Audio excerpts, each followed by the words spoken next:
Assalamualaikum warahmatullahi wabarakatuh. Bertemu lagi dengan saya Rahayu dari SD Negeri 2 Canden, CGP Angkatan 7 Kabupaten Boyolali. Kali ini saya tidak sendiri, saya bersama beliau Ibu Dianti, guru kelas 4 SD Negeri 2 Canden. Kami akan mengadakan percakapan pra-observasi. Assalamualaikum Bu. Waalaikumsalam. Selamat pagi Bu. Selamat pagi juga Bu. Bagaimana kabarnya hari ini Bu? Alhamdulillah sehat. Alhamdulillah ya Bu. Hari ini kita akan mengadakan percakapan pra-observasi ya Bu. Sebelum kita melaksanakan observasi kelas. Nah, ada pun Bu, tujuan nanti dilaksanakan observasi kelas adalah untuk mengetahui dan mengevaluasi jalannya pembelajaran yang dengan lakukan di kelas agar lebih siap dan percaya diri sehingga dapat memberikan yang terbaik untuk murid ya Bu ya. Begini ya Bu, ada beberapa pertanyaan yang akan saya berikan kepada jenengan. Yang pertama, berkaitan dengan tujuan pembelajaran. Tujuan pembelajaran yang ingin jenengan capai nanti menurut gitu ya. Berdasarkan rancangan pembelajaran yang saya tulis, itu ada dua tujuan pembelajaran yang ingin dicapai. Yang pertama itu melalui kegiatan membaca dongeng yang ditukar dengan anak, peserta didik mampu mencari informasi tentang sejarah munculnya uang dalam kehidupan manusia dari berbagai sumber dengan tepat. Terus yang kedua, melalui kegiatan mengamati infografik, diharapkan peserta didik dapat menyimpulkan informasi serta menceritakan kembali simpulannya dengan tepat. Jadi ada dua tujuan pembelajaran ya Bu ya, nanti yang ingin dicapai saat pembelajaran di kelas nanti gitu ya. Kemudian Bu, area pengembangan apa yang ingin Ibu capai saat pembelajaran nanti ya Bu ya? Untuk area pengembangan yang ingin saya kembangkan itu juga ada dua, meliputi pengetahuan dan keterampilan. Untuk pengetahuan, di sini murid mampu menemukan dan menyimpulkan informasi dari teks yang dibaca, sedangkan keterampilan mampu menceritakan kembali simpulannya dengan menggunakan bahasanya sendiri. Intinya begitu. Jadi ada dua area pengembangan yaitu pengetahuan dan keterampilan. Begini Bu, untuk nanti bagaimana rancangan pembelajaran yang ingin menerapkan di kelas, kemudian strategi yang digunakan apa, kemudian model pembelajarannya juga apa, serta metode pembelajaran yang digunakan di kelas ini menampilkan Baik, untuk strategi pembelajarannya adalah pembelajaran berdiferensiasi berdasar kesiapan belajar siswa yang diintegrasikan dengan pembelajaran sosial dan emosional. Nah, di sini saya akan membentuk kelompok-kelompok kecil sesuai dengan kemampuan, keterampilan, dan keaktifan siswanya Bu. Dan untuk model saya menggunakan model problem based learning. Jadi PBL ya Bu ya? Iya, untuk metodenya saya menggunakan diskusi kelompok, terus ada tanya jawab, demonstrasi, serta penugasan. Baik Bu, jadi rencana yang dengan melakukan itu yaitu menggunakan strategi pembelajaran berdiferensiasi diintegrasikan dengan pembelajaran sosial emosional ya Bu ya. Kemudian menggunakan model PBL serta menerapkan metode diskusi kelompok, tanya jawab, demonstrasi, serta penugasan ya Bu ya. Iya. Kemudian Bu, nanti saat pembelajaran itu menggunakan media menapa mawon ya Bu? Oh iya, untuk media pembelajaran itu saya menggunakan beberapa macam. Yang pertama itu saya menggunakan laptop, terus LCD, tentunya buku pelajaran, terus lembaran uang sebagai media biar anak itu melihat secara langsung media uang yang digunakan. Terus selain itu juga media PowerPoint dan tentunya jaringan internet. Alhamdulillah berarti sudah matang ya Bu rencana yang jenengan buat untuk nanti pelaksanaan observasi di kelas nih Bu ya. Baik Bu, kapan ya Ibu akan melaksanakan pembelajaran tersebut di kelas? Saya akan melaksanakan pembelajaran ini pada hari Selasa, yaitu jam kedua. Oh, baiklah Bu, berarti nanti hari Selasa jam kedua saya akan ke kelas Ibu untuk melakukan observasi kelas pada pelaksanaan pembelajaran yang dilakukan gitu ya. Kemudian baik Ibu, nanti selanjutnya melaksanakan pembelajaran di kelas, kita akan melaksanakan satu lagi percakapan, yaitu percakapan pasca observasi yang nanti juga akan dihadiri oleh pengajar praktik. Gitu ya Bu. Yang jenengan rasakan atau yang jenengan dapatkan dari hasil percakapan kita apa ya Bu ya? Dari percakapan pra-observasi ini, saya mendapat gambaran tentang bagaimana pelaksanaan pembelajaran pada saat diobservasi nanti. Selain itu kan saya dapat mempersiapkan segala sesuatunya dari sekarang untuk melaksanakan pembelajaran pada saat diobservasi nanti. Luar biasa. Terima kasih ya Bu atas waktunya sudah bersedia berbincang dengan saya dan nanti melaksanakan pembelajaran di kelas yang nanti saya observasi. Kemudian baik Bu, terima kasih atas waktu yang sudah jenengan berikan kepada saya dan terima kasih telah bersedia berbincang di percakapan pra-observasi dan nanti kita akan bertemu lagi di observasi kelas. Kemudian kita juga akan melanjutkan di pasca observasi. Nanti ya Bu ya. Ya Bu, sama-sama. Semoga nanti pada saat pembelajaran dan proses observasi diberikan kelancaran ya. Terima kasih ya Bu ya. Assalamualaikum warahmatullahi wabarakatuh. Sama-sama. Waalaikumsalam warahmatullahi wabarakatuh. Demikianlah kegiatan percakapan pra-observasi yang saya lakukan dengan beliau Ibu Dianti dan kita nanti akan berjumpa lagi di sesi observasi serta pasca observasi. Terima kasih. Wassalamualaikum warahmatullahi wabarakatuh. Assalamualaikum warahmatullahi wabarakatuh.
kita doakan bersama-sama semoga Mas Axel segera diberikan kesembuhan dan kesehatan.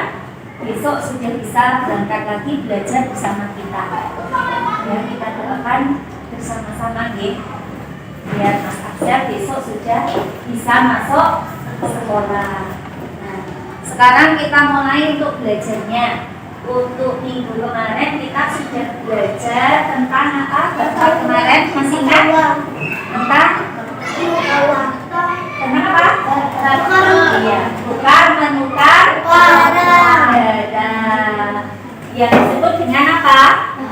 Barter. Ya, barter adalah tukar menukar barang. Karena pada zaman dulu untuk jual beli itu belum ada atau belum ditemukan alat pembayaran, sehingga pada saat melakukan tukar menukar barang itu dilakukan dengan cara barter. Misalkan Bu Guru punya singkong, terus Mas Rizal misalkan punya jagung. Nah, kan Bu Guru pengen punya jagung, Mas Rizal pengen punya singkong, akhirnya kita tukar menukar barang yang kita punya. Nah, itu pada zaman dulu. Nah, untuk sekarang yang pada hari ini mata pelajaran bahasa Indonesia kita belajar bab 5, yaitu tentang bertukar atau membayar. Nah, sebelum kita belajar, apakah kalian tahu kira-kira alat tukar atau alat untuk membayar itu menggunakan apa? Uang. Menggunakan uang. Iya, menggunakan uang. Seperti yang sudah kita ketahui, kita sudah melakukan pembayaran itu dengan menggunakan uang. Ini ya untuk bab 5 tentang pertukaran dan pembayaran. Nah, tujuan pembelajaran kita kali ini itu ya, yang pertama mengidentifikasi pesan dan tujuan dalam dongeng, jenis-jenis serta menyampaikan ulasan dongeng. Sedangkan tujuan yang kedua menjelaskan informasi dari infografik, merangkum informasi dari berbagai sumber bacaan. Nah, untuk berikutnya yang akan kita bahas terlebih dahulu yaitu tentang dongeng. Nah, dalam buku siswa dapat dibaca pada halaman 104 sampai 109. Coba kalian buka dulu halaman 104 sampai 109 di buku kalian. Di situ sudah ada dongengnya. Nah, kira-kira kalau kalian membaca dongeng itu suka atau tidak? Suka ya, karena dalam dongeng itu yang diperankan oleh hewan, sehingga ketika kita membaca itu menjadi menarik, gitu. Dongeng termasuk jenis karangan atau cerita yang bersifat khayalan. Macam misalnya tentang kegiatan ekonomi. Pesan adalah amanat yang dapat ditemukan setelah membaca keseluruhan isi cerita. Tujuan adalah latar belakang pengarang menuliskan cerita, misalnya untuk menghibur, mengisahkan pengalaman pribadi, menjelaskan asal-usul suatu peristiwa, atau menjadi inspirasi hidup bagi pembacanya. Nah, itu adalah pesan ya dalam dongeng. Nah, sekarang jenis-jenis dongeng. Jenis-jenis dongeng ada fabel, yaitu dongeng dengan tokoh hewan yang diceritakan memiliki sifat seperti manusia. Dongeng jenaka yaitu cerita tentang peristiwa yang dapat menimbulkan tawa. Ya, jadi kalau jenaka itu lucu, sehingga ketika pembacanya itu membaca dongengnya itu pasti akan ketawa ya. Suka baca dongeng? Iya, semuanya suka. Biar lebih semangat lagi, kita tepuk semangat.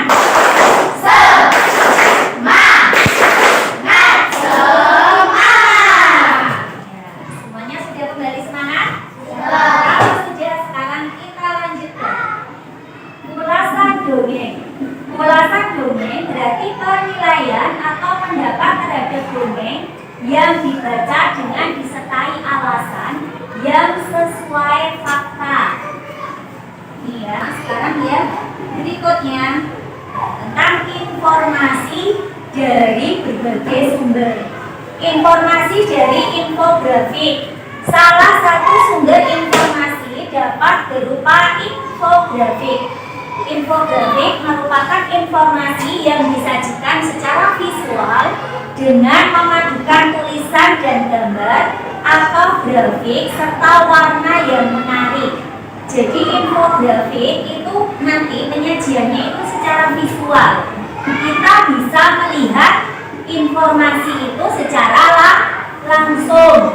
Selain kita bisa melihat secara langsung dalam gambar ya, nanti ada gambarnya, terus ada tulisannya, jadi akan lebih jelas. Selain kita bisa melihat, selain itu nanti akan diberi warna-warna yang menarik ya, sehingga bagi pembacanya sampai 117 tentang infografik ya.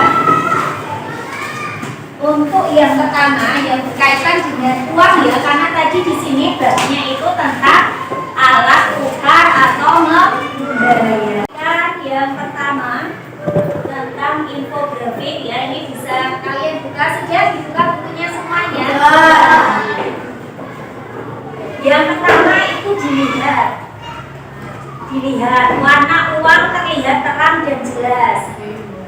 Terdapat benang pengaman seperti di ayam pada uang rupiah kertas pecahan 100.000, 50 dan 20.000. Di sini ya bagian belakang. Coba kalian perhatikan dulu.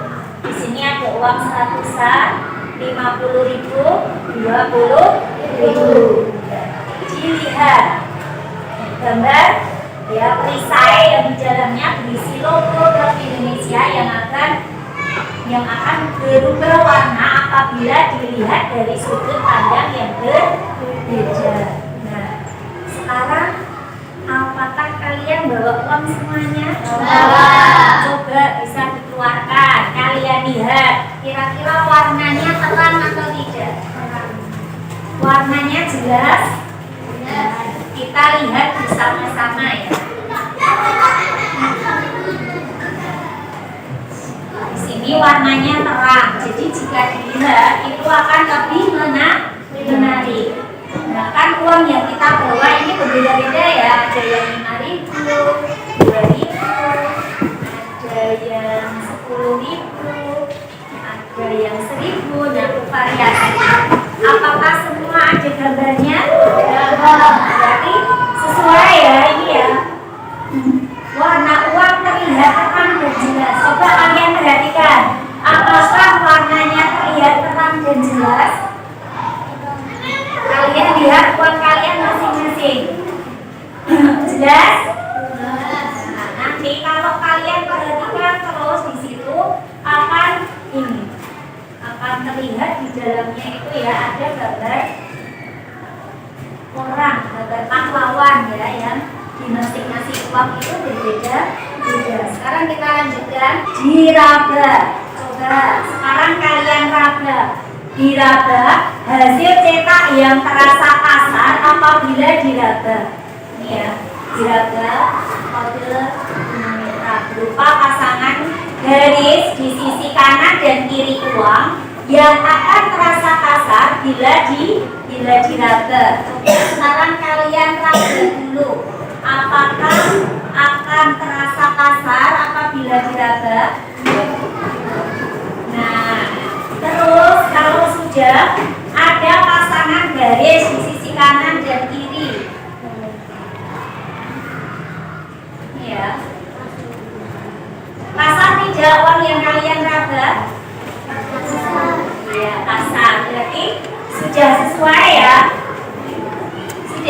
Sudah yang diraba sudah sesuai. Sekarang kita lanjutkan yang ketiga, itu dirawang atau tanda watermark berupa gambar pahlawan dan ornamen pada pecahan tertentu. Nih kalian perhatikan, dirawang dari logo BI Bank Indonesia yang dapat dilihat secara utuh apabila di terawang ke arah cahaya. Nah, coba sekarang kalian terawang ke arah cahaya. Nah, ventilasi ada gambar pahlawannya? Ada ya. Terus ada gambar pahlawan dan ornamen yang lain ya. Terlihat jelas? Berarti tadi yang pertama sudah dilihat, diraba dan diterawang. Kalau uang yang kita pegang sekarang ini sesuai dengan ketika tadi dilihat, diraba dan diterawang, berarti uang yang kita punya adalah uang asli. Ya, jadi uang asli bukan palsu. PPT biar makin semangat. Kelas 1 dulu ya. Kelas 4 siap. Ya, kelas 4 cantik, ganteng, pintar. Kelas 4 yes. Tokoh PPK serius, nasionalis, mandiri, gotong royong, integritas. Sudah kembali semangat? Sudah. Tadi kita sudah mempelajari tentang alat pembayaran, yaitu uang, sudah membuktikan keasliannya dengan cara dilihat, diraba, dan diterawang. Sekarang kita akan berdiskusi tentang apa? Ini ya. Tadi kan kita sudah mempelajari infografik tadi, bahwa selain kita bisa melihat secara visual, itu ada tulisannya juga, terus warnanya juga menarik ya. Nanti bisa kalian ini, menurut kalian apa tujuan infografik di atas? Nanti bisa kalian diskusikan bersama teman-teman. Nanti jawabannya sesuai dengan hasil yang kalian diskusikan. Yang kedua, informasi apa saja yang kalian dapat dari infografik di atas? Ini kelompok 1, nanti bisa gabung, ini diputar aja ke belakang. Terus yang ini kelompok 2, nanti didiskusikan. Pertanyaan yang sudah disampaikan tadi ini bisa balik ke belakang, posisinya didiskusikan. Ini juga sama, jadi kelompok 1, kelompok 2, dan kelompok 3. Yuk, bisa dikerjakan. Bisa mulai berdiskusi, posisinya bisa dibalik ya, biar bisa berdiskusi bersama temannya.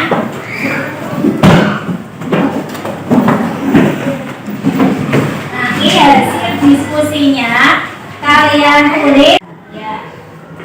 Silakan berdiskusi terlebih dahulu. Oh ya, dengan 2 pertanyaan itu kalian diskusikan. Bisa? Ya. Kelompok 3 bisa? Bisa. Biar lebih kalian semangat, biar lebih menarik, kalian bisa membuat nama kelompok kalian masing-masing. Misalkan di sini kelompok benda apa atau kelompok apa. Jadi nanti kelompoknya bukan kelompok 1, 2, 3 apa? Oh iya, di sini berarti kelompok matahari yang apa? Serigala. Wow ya. Ya, sini kelompok serigala, yang tengah singa, yang sana kelompok matahari yang bisa menyinari dunia ya. Yuk, sudah, silakan mulai berdiskusi. Nanti kelompok mana yang sudah selesai bisa lapor sama guru. Oke, siap? Siap. Ya.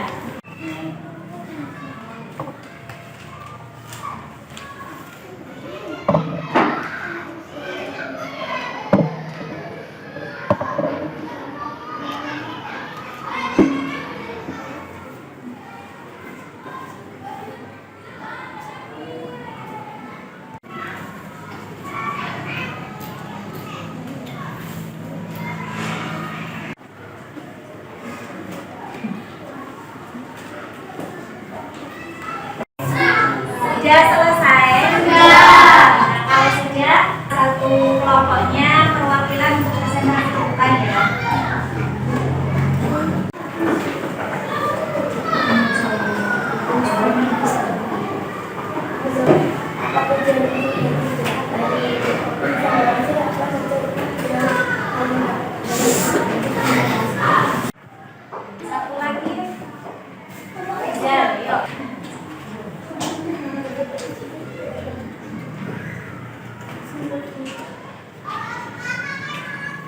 teman kalian sudah presentasi dengan baik. Tepuk tangan dulu. Presentasi pada saat diskusi harus lebih semangat dan ketika disuruh maju harus segera maju ya, seperti tadi Mbak Nabila sama Mas Rizal itu sudah bagus. Nah, sekarang Bu Guru akan memberikan ya tugas individu. Jadi untuk mengukur kemampuan kalian dalam menyerap atau dalam mengikuti pelajaran yang sudah kita pelajari hari ini. Nah, ini nanti Bu Guru akan memberikan soalnya. Silahkan dikerjakan sendiri-sendiri ya. Jadi tidak kelompok, harus dikerjakan secara mandiri untuk mengukur kemampuan kalian masing-masing. Nah, langsung ditulis namanya, langsung dikerjakan. Tidak boleh. Ya, alhamdulillah. Bisa semuanya? Bisa. Kalau sudah, sekarang dikumpulkan.